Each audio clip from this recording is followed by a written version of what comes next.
ভালো থেকো সব সময়। হ্যাঁ, তুমিও ভালো থেকো। বিয়ে কবে করবে? জানি না আদৌ কপালে বিয়ে শাদী আছে কিনা। তোমার বউকে বলে দিও আমি যেই হাত ধরেছি ওই হাত যেন না ধরে। তোমার জামাইকেও বলে দিও আমি যে গালে কিস করছি ওই গালে যেন আর কিস না করে। আমরা যে জায়গায় দুজন মিলে ঘুরছি তুমি তোমার বউকে নিয়ে ভুলেও সেই জায়গায় আর যাবা না। বউয়ের মন রাখতে মাঝে মাঝে যেতেও হতে পারে। তুই নেই মাত্র কইলে তুই আর বিয়ে করবি না। এটা তো তোমার কথায় কথায় বললাম। তোর স্বভাব আমি ভালো করে জানি। আমি তো তোর কথা উনানের লেগে কইতেছিলাম। ছেড়েই তো চলে যাচ্ছ, তাহলে আবার এইগুলো কেন বলতেছো? ঠিকই তো বলছো, আমি কেন এগুলো বলতেছি এখন? আমাকে ছেড়ে খুব ভালো থাকবে তাই না?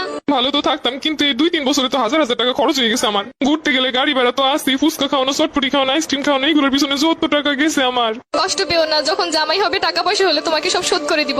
তোমার কিন্তু মাঝে মধ্যে এমবিও বইটা দিতাম আমি। হ্যাঁ ঠিকই বলছো, আমি তোমার কাছ থেকে নিতে চাইছিলাম না, তুমি আমাকে জোর করেই দিছিলা। তখন তো বুঝিনি এগুলো সব লস হয়ে যাবে। আচ্ছা জামাই হলে ওটাও শোধ করে দিব, টেনশন করো না। ঠিক আছে, ওইগুলো শোধ করে দিলে আমার আর মনে কোনো কষ্ট নাই। শুধু নিজে যা যা করছো তাই ভাবলা, আমি যে কি করছি সেইগুলো মনে নাই। একদিন কচু শাক রান্না করে নিয়ে আসছিলাম, লাল শাক বোনা করছিলাম, তোমাকে ছেড়ে খাইতে পারতেছিলাম না তাই বক্স ভরে তোমাকে এনে দিছিলাম। আচ্ছা, আমার যখন বউ হবে আমিও তোমাকে লাল শাক আর কচু শাকের তরকারি রান্না করে বাটি ভরে দিয়ে আসবো।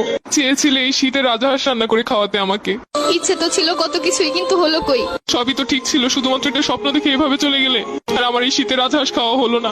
শুধু কি স্বপ্নই? তুমি যে একটা মেয়ের দিকে তাকাইছিলে 2 মিনিটের জন্য, সম্পর্কে শুরুতেই বলছিলাম কোনো মেয়ের দিকে ভুলেও তাকাবা না। তুমি শুধু তাকানোটাই দেখলে, কিসের জন্য তাকাইছি সেটা তো একবারও জানতে চাইলে না। ওই মেয়েটার অন্য গাড়িতে পেঁচে যাচ্ছিল, আমি মেয়েটাকে বাঁচানোর জন্য ওকে ইশারা করে বুঝাচ্ছিলাম। আমি বেঁচে থাকতে অন্য কেউ মরে যাচ্ছে বলে তোমার এত কষ্ট হচ্ছিল? আমি তো বলেছি আমার ভুল হয়েছে। কিছু কিছু ভুলের কখনো ক্ষমা হয় না, এটা তো জানো। আর তুমি তো জানো আমি সবকিছু সহ্য করতে রাজি, কিন্তু মেয়েদের ব্যাপার নিয়ে একদমই সহ্য করতে পারি না। তাই তো আর আটকাতেও পারছি না। দোয়া করি সুখে থাকো সব সময়। তুমি আমাকে খুব সহজে ভুলে যেতে পারবে তাই না?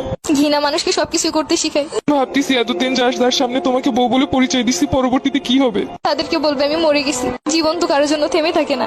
আচ্ছা, কিছু মনে না করলে একটা কথা বলি। আমি যা আবেগের বসে তোমার একটা পায়েল কিনে দিছিলাম, ওই পায়েলটা কি ফেরত দেওয়া যাবে? জানোই তো আমার কাছে অত বেশি টাকা পয়সা নাই।